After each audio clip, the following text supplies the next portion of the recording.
আবু হুরায়রা রাদিয়াল্লাহু তাআলা আনহু বলেন, রাসূল সাল্লাল্লাহু আলাইহি সাল্লাম বলেছেন, ইয়ানজিলু রাব্বুনা তাআলা ইলা সামাই দুনিয়া হাইনা আবকা সুলুসুল আখিরা। যখন রাতের 3 ভাগের 2 ভাগ পার হয়ে যায়, রাতের 3 ভাগের 2 ভাগ পার হয়ে গেছে, 1 ভাগ বাকি আছে। এখন রাত 3টা, এখন রাত 2টা, আড়াইটা, এখন রাত 4টা। এরকম সময় আল্লাহ তাআলা আকাশ, সপ্তম আকাশ থেকে প্রথম আকাশে নেমে আসেন। নেমে এসে বলেন, মায়া ধুনি ফাস্তাজিবা লাহু, কে আমাকে ডাকে আমি তার ডাকে সাড়া দিব। মায়া সুলুনি ফাউতিয়াহু, কে আমার কাছে কিছু চাই, যে যা চায় আমি তাকে তাই দিয়ে দিব। মায়াস্তাগফিরুনি ফাগফিরলাহু, কে আমার কাছে ক্ষমা ভিক্ষা চাই আমি তাকে ক্ষমা করে দিব। কে আমাকে ডাকে আমি তার ডাকে সাড়া দিব। কে আমার কাছে কিছু চায়, যে যা চায় তাকে তাই দিয়ে দিব। মায়াস্তাগফিরুনি ফাগফিরলাহু, কে আমার কাছে ক্ষমা ভিক্ষা চায় আমি ক্ষমা করে দিব। এইভাবে একবারে প্রত্যেক রাতে ফজরের আজান পর্যন্ত তিনি প্রতীক্ষমান থাকেন। আদম সন্তান বড় নিমুখ হারাম, ও তোরা 3টে টিভি বন্ধ করেছে, ও কি করে ডাকবে? আদম সন্তান বড় নিমুখ হারাম, ও তো 12টা 1টাই দোকানে আড্ডা পিটে এসেছে, ও কি করে রাত 3টে 4টায় উঠবে? ও তো উঠতে পারবে না, ও তো সকাল 7টা 8টার দিকে উঠবে। তখন আর কানে আর মুখে শয়তান পেশাব করে দিয়েছে। তখন দেখবেন সকালে উঠে মুখখানটা ভ্যাংচা ভ্যাংচা আছে, কেমন কেমন লাগছে। একটা আপনার ওই পেস্ট নিয়ে, পাউডার নিয়ে, ব্রাশ নিয়ে ঘুরে বেড়াচ্ছে, আর মুখখান দেখিয়েন কিভাবে শয়তানে পেশাব করে রেখেছে, কিভাবে তার কানে পেশাব করে রেখেছে। এ কথা আমি বলিনি, এ কথা মুহাম্মদ সাল্লাল্লাহু আলাইহি ওয়াসাল্লাম বলেছেন। পেশাব করে দেয় শয়তান, এ কথা আল্লাহ নবী বলেছেন, হাদিস বুখারী মুসলিম। খুব ফুর্তিতে থাকতে হবে, উদ্যমশীল হতে হবে, শরীরে কোনো সময় অলসতা আনতে হবে না। অলসতা আসলে রুচি কমে যাবে, অলসতা আসলে বিদ্যা কমে যাবে, অলসতা আসলে ইবাদত কমে যাবে। যার কারণে আল্লাহ রাসূল দিন রাত অলসতা থেকে বাঁচতে চাইতেন।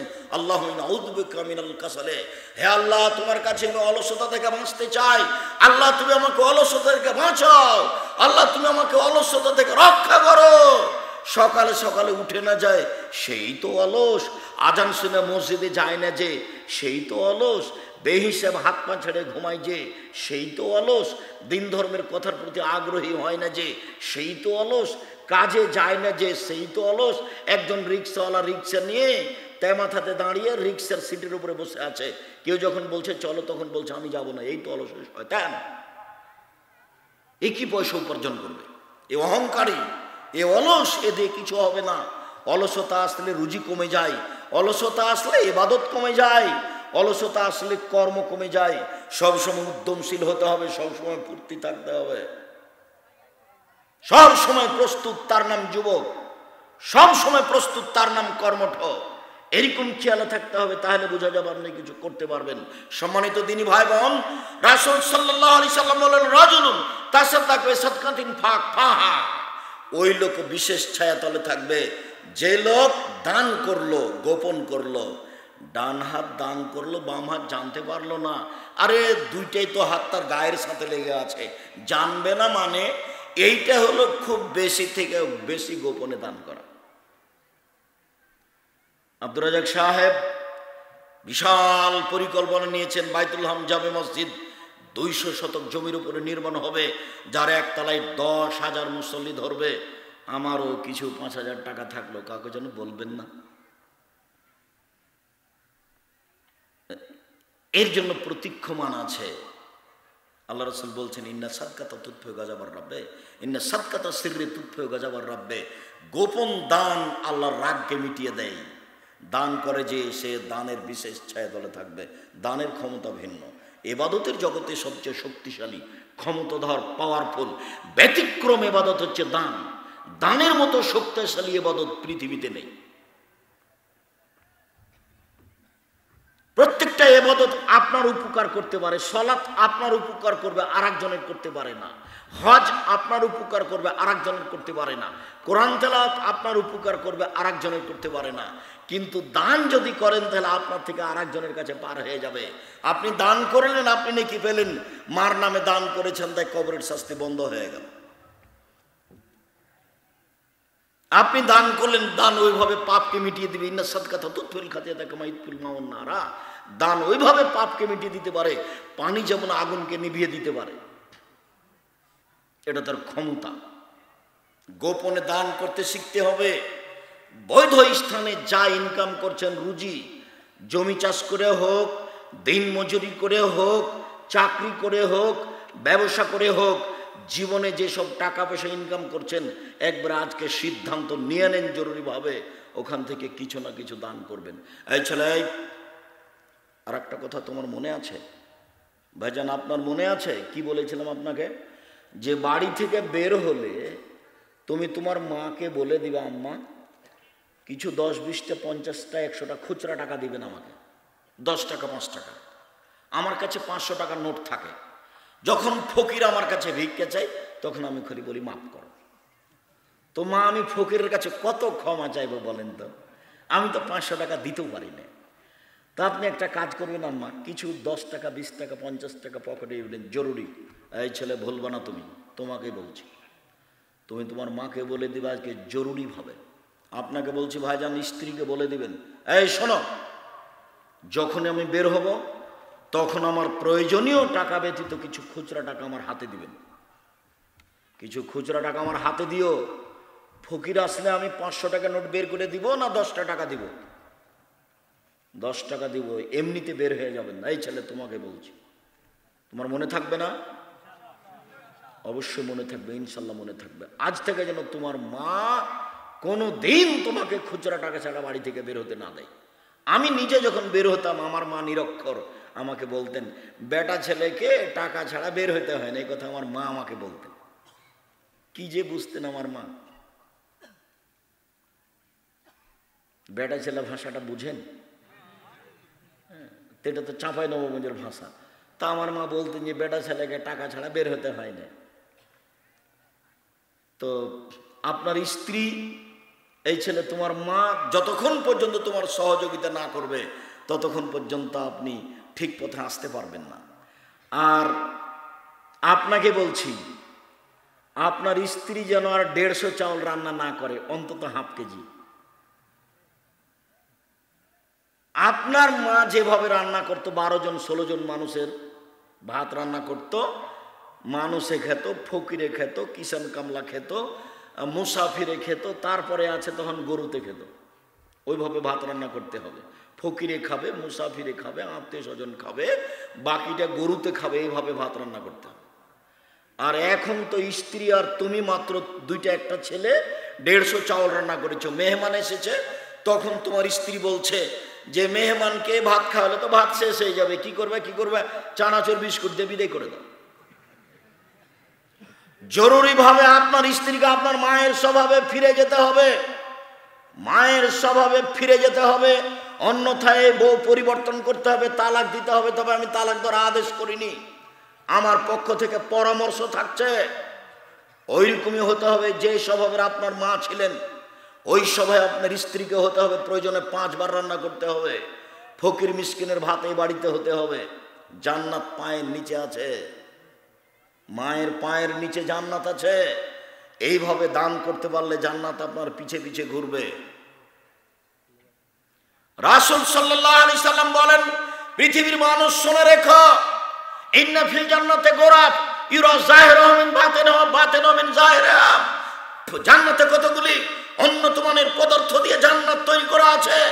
এত টকটকে ঝকঝকে পদার্থ, যার বাহির থেকে ভিতর দেখা যায়, ভিতর থেকে বাহির দেখা যায়, শুধু টক টক টক টক টক করছে। সাহাবীগণ বললেন, লেমান হাজিহি, আল্লাহর নবী এত দামি ঘর কে পাবে? কার জন্য এত দামি ঘর জান্নাত? তখন আল্লাহ রাসূল বললেন, 1 নম্বর, লেমান আলানাল কালামা, যার মুখের ভাষা নরম। 2 আতামাত তাওমা, যে দুস্থ গরিবকে খেতে দিতে পারে, তার জন্যই জান্নাত।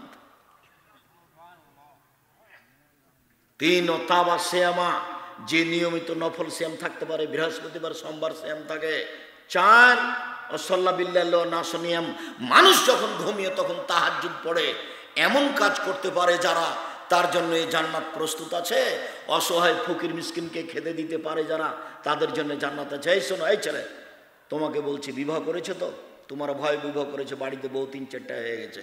তুমি তোমার মাকে বলে দিও, আম্মা চিন্তা করবেন না, আপনি আপনার ছেলের মেয়ে, মেয়ের ছেলে, মেয়ের মেয়ে আসবে, তাই জন্য আপনি ভিন্ন করে খাবেন, আপনার বৌমা সহ্য করবে না, ওটা আমি চাচ্ছি না, আপনি খাবেন। খাবে, আমার বোনেরা খাবে, আমার ভাগ্না খাবে, আমার ভাগ্নি খাবে। আব্দুল্লাহর একটা বক্তব্য আছে রিজিকের, সেখানে আপনি শুনেছেন, আপনি একা একা রুজি খাচ্ছিলেন, এবার আপনার বউ আসলো, তার রুজি আপনার হাতে হয়। এবার আপনার একটা ছেলে হলো, তার রুজি আপনার হাত দিয়ে হয়। একটা মেয়ে হলো, তার রুজি আপনার হাত দিয়ে হয়। আপনার মা খাচ্ছে, তার রুজি আপনার হাত দিয়ে হচ্ছে। আপনার বাপ খাচ্ছে, তার রুজি আপনার হাত দিয়ে হচ্ছে। আপনার যত বোন বেড়াতে আসবে, তার রুজি আপনার হাত দিয়ে হবে। যত আপনার ভাগনা ভাগ্নি আসবে, সবার রুজি আপনার হাত দিয়ে হবে। আপনার বাড়িতে রহমত, টাকা পয়সা ভর্তি হয়ে যাবে। দোষ চিন্তা ভোগ করবে না কখনো, রহমতের বরকতের আশা করো।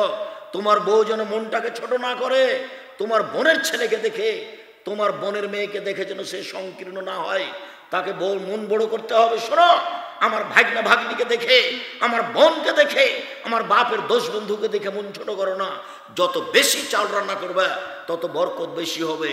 এটাই হাদিস, এটাই মুহাম্মদ সাল্লাল্লাহু আলাইহি ওয়াসাল্লাম বলেন, বরকত বেশি আছে যেখানে, রহমত বেশি আছে যেখানে, অল্প রুজিতে সবকিছু ভর্তি হয়ে যাচ্ছে সেখানে।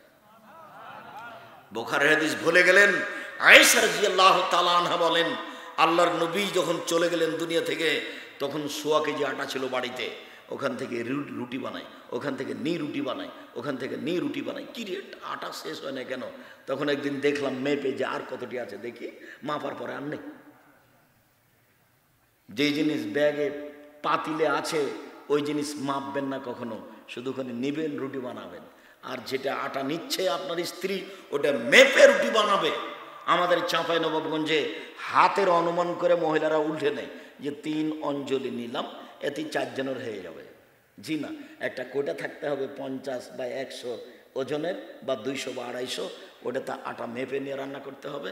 আপনার স্ত্রী জানতে পারবে যে আমি 500 রুটির আটা বানালাম, 50 গ্রাম আটা রুটি বানালাম, আমি 100 গ্রাম আটা রুটি বানালাম। এটা তাকে জানতে হবে। আল্লাহ রাসূল বলছেন, কি বলুন, তামাকুম ফাইনু ফিল বারাকা, তোমরা খাদ্য মেপে রান্না করো, তাতে বরকত আছে। হাদিস বুখারী মুসলিম। তোমরা খাদ্য মেপে রান্না করো, তাতে বরকত আছে। শোনো, আজকে বাড়িতে গিয়ে তোমার স্ত্রীকে এটা ঘোষণা দিয়ে দিবা, তোমার বাপের যারা আছে সব তোমার বাড়িতে খাবে। দেখবো অল্প দিন পরে বরকত আর রহমত তোমার বাড়িতে ভর্তি হয়ে গেছে। কোনোদিন সংকীর্ণ তুমি হবে না, তোমার বউকে সংকীর্ণ হতে দিবা না। আবু হুরায়রা রাদিয়াল্লাহু তাআলা আনহু বলেন, রাসূল সাল্লাল্লাহু আলাইহি ওয়াসাল্লাম বলেছেন, লা ইয়ালিজার রাজুলুন নারা বাকা মিন খাশিয়াতিল্লাহ হাত্তা ইয়ালিদাল লাবানু ফি দারে। গাভীর বান ওলান থেকে চাপ দিয়ে দুধ বের করে ভিতরে ঢোকানো যায় না, যেমন আল্লাহর ভয়ে কাঁদে যে সে জাহান্নামে যাবে না, তেমন আল্লাহর ভয়ে যে কাঁদে তার জন্য জাহান্নাম নেই, ও জান্নাতে যাবে। গাভীর বান ওলান থেকে চাপ দিয়ে দুধ বের করে ভিতরে ঢোকানো অসম্ভব, যাবে কি? যাবে না। এইটা যেমন অসম্ভব, এমন ব্যক্তি যে কান্নাকাটি করে আল্লাহর ভয়ে, তার জাহান্নামে যাওয়া তেমনি অসম্ভব। এই কথা আল্লাহ রাসূল বলেন।